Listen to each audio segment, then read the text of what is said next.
რუსთავში კიდევ ერთი შიდა საუბნო რეკრეაციული სივრცის მოწყობა დასრულდა. ვაჟა-ფშაველას სახელობის ქუჩაზე ახალ საზოგადოებრივ სივრცეში მწვანე ზონები განათების ახალი ქსელი, საფეხმავლო ბილიკები, საბავშვო ატრაქციონები და სპორტული სივრცე მოეწყო.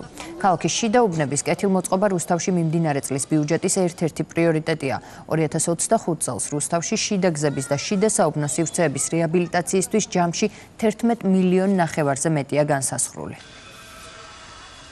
რუსთავში 2025 წელს დაგეგმილი გვაქვს 11 მილიონი ლარის პროექტები, რომელიც ძირითადად მოხმარდება შიდა საუბნო სივრცეების მოწესრიგებას, განვითარებას, ახალი მწვანე ზონების შექმნას. დღესაც რუსთავში გავხსენით კიდევ ერთი ახალი სივრცე, სადაც განთავსებულია როგორც სპორტული, ასევე საბავშვო ინფრასტრუქტურა.